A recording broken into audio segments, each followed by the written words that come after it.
अमेरिकी इंतखाबात में डोनाल्ड ट्रंप को दोबारा से कामयाबी हासिल होगी। वो 45वें अमेरिका के सदर थे और आज 47वें अमेरिका के सदर मुंतखब हो गए। तो सोशल मीडिया के ऊपर पाकिस्तान में आमतौर पर पहले सबसे कैंपेन्स जो चलती हैं वो कोई मीम्स की शक्ल में चलती हैं। तो उन्होंने कहा वो फॉर्म 45 वाले भी सदर थे, अब फॉर्म 47 वाले भी सदर बन गए।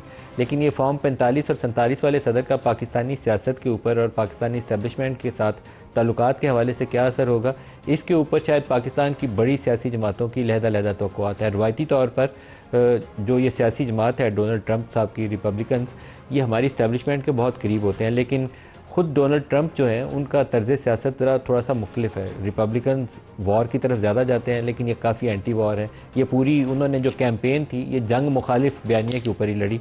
अब वो यूक्रेन की वॉर पे क्या उसका असर होगा, मिडल ईस्ट की सिचुएशन पे क्या होगा, ये भी आइंदा आने वाले दिन तय करेंगे। लेकिन पाकिस्तानी सियासत के अंदर PMLN, पाकिस्तान पीपल्स पार्टी, इनकी शायद तवक्कुआत इनसे कुछ और होंगी।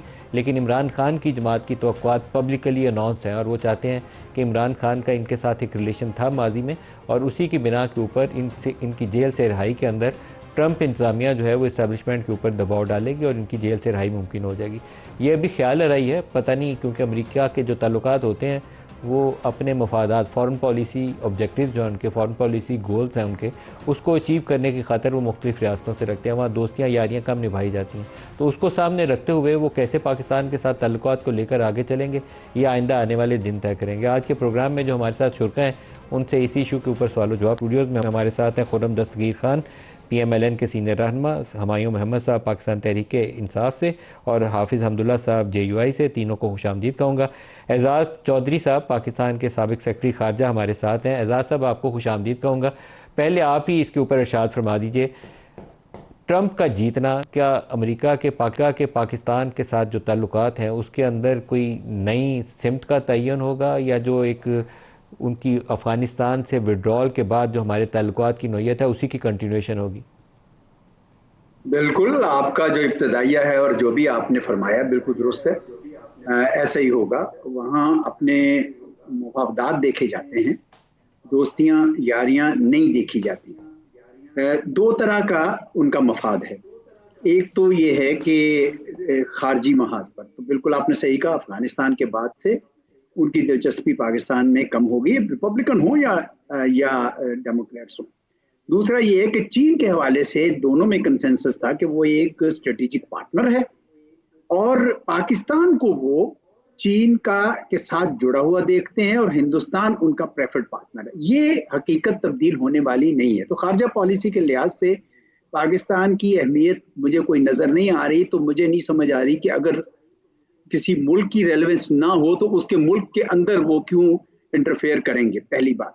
दूसरा है दाखिला महाज पे चले, जिस तरह पिछली मरतबा कांग्रेसमैन कोई 60 के करीब उन्होंने खत लिख दिया, बाइडेन साहब ने कुछ नहीं किया।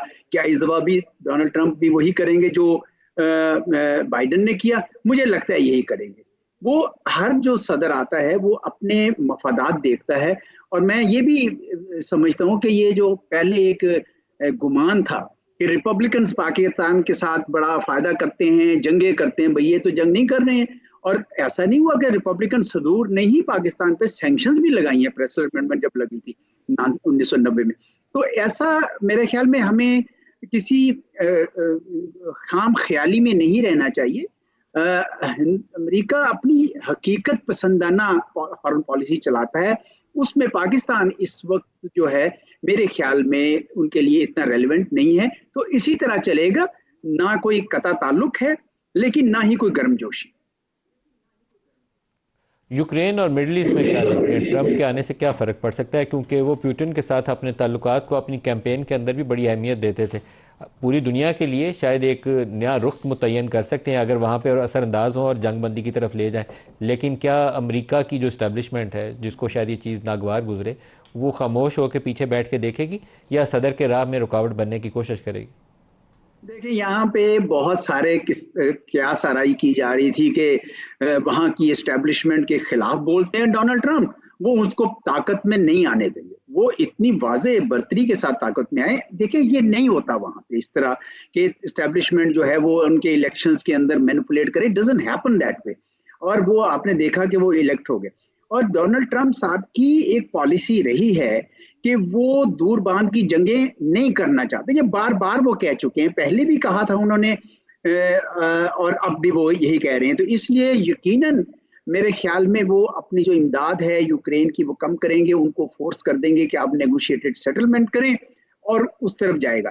गाजा में जो जंग है अलबत्ता वहां पे ज्यादा मुश्किल सवाल है, क्योंकि ये जो अमेरिका के यानी इसराइल के साथ जो उनकी हमायत है वो तकरीबन उतनी ही मजबूत है जितनी बाइडन की थी।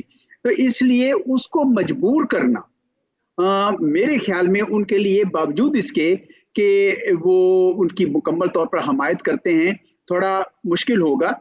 और ये तो खुले आम वो कह चुके हैं कि प्लीज फिनिश द जॉब, यानी बल्कि प्लीज भी नहीं कहा, फिनिश द जॉब, जिसका मतलब है कि आप ये दोनों जो जिनको वो ईरान की प्रॉक्सीज कहते हैं, हमास हो या हिजबुल्लाह, उसको खत्म करें पहले और ईरान को भी कमजोर करें। तो मैं समझता हूँ असल उनका मुश्किल यूक्रेन पे नहीं है, असल मुश्किल सवाल उनका इस पे है, क्योंकि एक तरफ वो जंग बंद करना चाहते हैं, अपनी तरफ से कोई असला वसला वहां नहीं लगाना चाहते हैं, उनका सारा फोकस इनसाइड है, वो अपने रिसोर्सेज बाहर नहीं भेजना चाहते हैं, ना अपने लाइंसेस की तरफ ना अपने अलाइज की तरफ, वो अपने मुल्क के अंदर फोकस करना चाहते हैं। बड़ी हाई प्रायोरिटी है उनकी टैरिफ्स की, ट्रेड प्रोटेक्शनिज्म की। इसमें कांटेदार सवाल है कि वो क्या उधर कर सकेंगे, उन पर जोर डालेंगे कि नहीं डालेंगे। मेरा अपना ये ख्याल है कि वो उनको ये कहेंगे कि as soon as your this job is over, आप इसको आगे एक्सपेंड ना करें। सर एक लास्ट क्वेश्चन, इमरान खान ने जुलाई 2019 में अमेरिका का विज़िट किया था, जहां कश्मीर के ऊपर भी बात हुई, और उस वक्त की जो इस्टेब्लिशमेंट थी वो भी बड़ा हाई स्पिरिट्स में वापस आए थे अमेरिका से कि बस जैसे हमने कश्मीर फतह कर लिया, और इमरान खान को वर्ल्ड कप के फातह के तौर पर एयरपोर्ट पे वेलकम किया गया था। उसके चंद ही हफ्ते के बाद 5 अगस्त 2019 का वाक़या हुआ था कि उन्होंने कश्मीर की खुसूसी हैसियत ख़त्म कर दी थी, और हमारे फ़ॉरेन ऑफिस को और हमारी इस्टेब्लिशमेंट फुली अवेयर थी। उससे पहले दफ्तर ख़ारजा में इस पर मीटिंग्स हुई थी, मैंने इंटरव्यू किए हुए हैं, रिकॉर्डेड है, चाहे PTI जितना भी डिनाइल करे, उस वक्त के फ़ॉरेन पॉलिसी कमेटी के जो हेड थे उनके भी इंटरव्यू किए हुए हैं। अब ये इशू ऐसा है कि जो आज भी हमारे लिए फ़ॉरेन पॉलिसी का एक सेंटर पीस है हमारे लिए, क्या मोदी के साथ जो ट्रंप के ताल्लुकात हैं उसको सामने रखते हुए हम कश्मीर के ऊपर कोई पेशरफ देखेंगे, या सारा कुछ सर्द खाने में चला जाएगा? जी मैं नहीं देखता पेशरफ्त वो वाली, कम से कम अमेरिका की तरफ से पहले भी कभी दबाव नहीं आया। देखिए हमने बहुत बार उम्मीदें लगाई, हमने 4 जुलाई 1999 की जो स्टेटमेंट थी उस पर हमने सदर क्लिंटन के साथ उम्मीदें लगाई, फिर हमने बाराक ओबामा ने कहा कि मेरे से बेहतर प्रेसिडेंट नहीं हो सकता पाकिस्तान के लिए, फिर हमने उससे उम्मीदें लगाई। और अब डोनाल्ड, जब मुझे याद है जब ये पावर में आए थे तो उस वक्त यहाँ पे नवाज शरीफ साहब की हुकूमत थी, तो किसी ने नवाज शरीफ का जिक्र किया था, उसने कहा हाँ fantastic leader of A fantastic country. देखिए वो कहते रहते हैं ये बातें, लेकिन फॉलो थ्रू नहीं करते हैं। यही चीज उन्होंने इमरान खान साहब के साथ भी की जब वो वजीर आजम थे। तो मैं नहीं समझता कि डोनाल्ड ट्रंप साहब किसी भी शख्सियत से इतना ज्यादा मुतासर होते, वो तो अपने अलावा किसी और शख्सियत से मुतासर ही नहीं होते कभी। तो वो सिर्फ अपने मफाद देखेंगे, अगर उनको उनके वोटर बैंक को वोट बैंक को या अमेरिका के बिलअमूम मफाद में होगा तो वो पाकिस्तान के साथ कोई रवाबत रखेंगे और पाकिस्तान के अंदर जो दाखिली मामला है उसमें आएंगे, वरना वो बिल्कुल नहीं आएंगे।